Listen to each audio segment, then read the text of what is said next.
est à Agility, il est 8h, j'ai commencé la journée par une salade de fruits. Bref, mais du coup maintenant il est 8h du matin, c'est beaucoup trop tôt et on va plonger. Bon allez c'est parti, on part au bateau. Ils m'ont prêté des palmes. Ah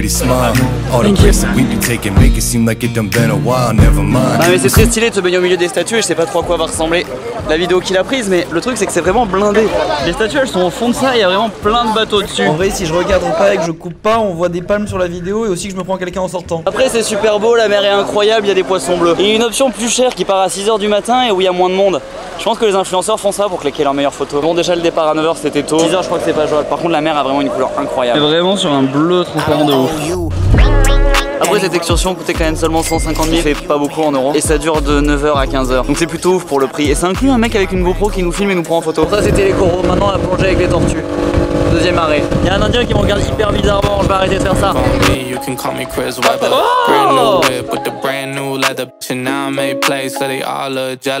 C'est l'endroit des tortues, il est temps de plonger. Ce qui est cool c'est que la mer est hyper lisse et que le bateau va lentement. J'ai pas envie de ressembler à ça, je vais plutôt faire un plongeon cool.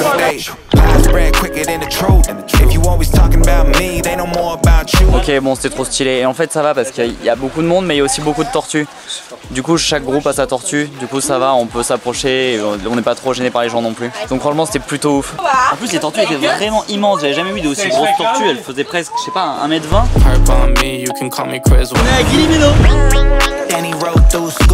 La particularité de Guillemino c'est qu'il y a un lac à l'intérieur. Donc tout le monde est venu là prendre des photos mais on n'a pas tous compris l'intérêt de ce lac. On n'est pas sûr de ce qu'il y a à voir. Guillemino c'est plus sauvage, il y a moins de bars et une ambiance fête comme à Agility. Donc là j'ai deux choix, soit je fais le tour du lac par cette passerelle, soit je retourne bronzer sur la plage. Je crois que la question est vite répondue. Le sable des îles Gili a vraiment un blanc incroyable. Il y a même des petits coquillages comme ça.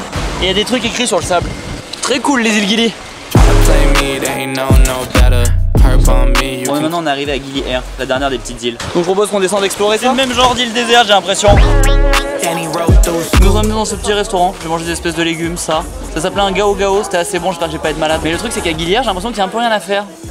Et j'étais censé passer 2 nuits ici, donc je crois qu'il va falloir que j'essaie de changer mon billet de ferry. Et du coup j'ai mangé avec les gens de mon bateau et je me suis fait des potes, voilà leur tête. Voilà, bon et maintenant il est temps de partir de Gili. Le resto on n'était pas obligé d'y aller mais bon c'était assez abordable, ça coûtait genre 60. Et ils nous ont pas du tout forcé, on pouvait aller à un autre mais bon je me suis dit que j'allais rester avec les gens de mon groupe pour me faire de nouveaux amis. Et bon du coup maintenant j'ai de nouveaux amis qui vont sortir ce soir. Et à la base je devais faire une pause sur les sorties. Et j'aimerais bien changer mon billet parce que c'est un peu une île déserte quand même. Je sais pas si rester là 2 jours, j'ai un peu peur qu'il n'y ait rien à faire. Bon bah voilà, nager avec les tortues pour 10 balles c'est fait, c'était incroyable. Maintenant je vais me doucher vite fait et boire des bières avec les gens qui étaient dans mon groupe. Non bah après on se déplace à vélo, tout ça c'est vrai que c'est quand même un petit paradis. Je réalise que je suis douché, je sens hyper bon le parfum mais il n'y a aucun moyen de faire une arrivée stylée avec un petit vélo comme ça. C'est le mieux que je puisse faire, il dérape même pas. Faut reconnaître que c'est assez paradisiaque comme endroit quand même. Tous les petits restos là sur la plage avec la mer trop belle derrière. Faut reconnaître que c'est assez idéal comme spot. Puis il fait super bon, vraiment il fait pas trop chaud, pas trop froid, petit vent chaud. Même si c'est plus cher que Bali, ça reste assez abordable quand même. Manger là pour 15 balles par personne, faut reconnaître que c'est incroyable. Bon mais je suis encore en avance, je me suis douché trop vite. Vraiment ça m'arrive tout le temps en ce moment, c'est terrible. En même temps tant mieux, personne m'aurait vu arriver en galérant sur mon vélo qui tient pas. Parfait.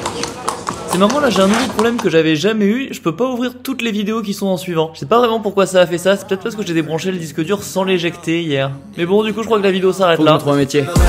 Au fait, pense à t'abonner en appuyant sur le bouton ici. T'as 15 secondes, t'as encore largement le temps de le faire. Tu peux aussi regarder cette vidéo qui est ma vidéo préférée. Normalement elle se passe dans le désert, mais si c'est plus là, c'est-à-dire que la nouvelle est encore mieux. Donc vraiment tu devrais la regarder. Celle-là, ça devrait être ta préférée d'après YouTube. Et là tu peux te laisser porter et toutes les regarder d'un coup. Comme ça permet de toutes les regarder d'un coup sans se poser de questions, c'est vraiment pratique. Et voilà, c'est à peu près tout. À demain. Bisous. Pas bisous. Ciao ciao. Non, pas ciao ciao non plus, c'est ringard. Faut que je me trouve un métier.